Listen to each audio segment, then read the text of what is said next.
Hi friends, எல்லாருக்கும் வணக்கம். அதாவது ஒரு நாட்டுக்கு ஒரு துறவி போறாரு. சீஃப் கெஸ்ட்டா போறாரு. அப்ப அந்த நாட்டுடைய பிரதமர் வந்து, "எங்க நாட்ல என்னென்னலாம் சிறப்பா இருக்கு" அப்படின்ட்டு அந்த துறவிக்கு வந்து எல்லா இடத்தையும் சுத்தி காமிக்கிறாங்க. அந்த முக்கியமான டூரிஸ்ட் பிளேஸ் அது எல்லாத்தையும் சுத்தி காமிக்கிறாங்க. அப்படி இருக்கும்போது ஒரு மியூசியத்தில ஒரு வைரக்கல் இருக்கு. அந்த வைரக்கல்ல காமிச்சு துறவிக்கிட்ட சொல்றாரு, "இந்த கல்லு மாரி உலகத்தில வேற எங்கேயுமே இல்ல. இது அவ்வளவு மதிப்புமிக்க கல்லு. எந்த நாட்டிலயுமே இந்த மாரி வைரக்கல்லே கிடையாது. அவ்வளவு மதிப்பு நிறைந்தது." அப்புட்ன்னு துறவிக்கிட்ட சொல்றாரு.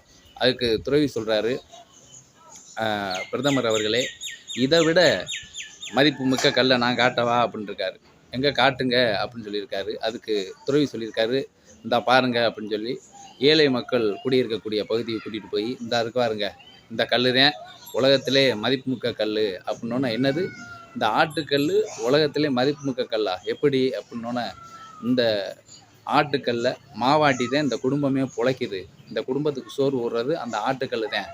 சும்மா இருக்க அந்த வைரக்கல்ல விட 4 பேருக்கு சோறு போடக்கூடிய இந்த ஆட்டுக்கல்லு தான் உலகத்திலே மிக சிறந்த கல்லு." அப்படின்னு சொல்லிட்டு அந்த துறவி சொல்லியிருக்காரு. எவ்வளவு அழகா சிந்திச்சிருக்காரு பாருங்க. வீட்டுக்குள்ள கோடி கோடியா பணம் வச்சிருப்பாய்ங்க. அது அப்படியே கருப்பு பணமா அப்படியே இருக்கும். அப்படியே இருந்து என்ன யூஸு? ஒரு யூஸும் கிடையாது. ஒரு ஒரு பொருள் வந்து பயன்படும் போது தான் அதுக்கு மதிப்பே தவிர, சும்மா இருக்கும்போது அதுக்கு மதிப்பே கிடையாது நண்பர்களே. இது போன்ற நல்ல கதையோடு மீண்டும் சந்திப்போம். நன்றி, வணக்கம்.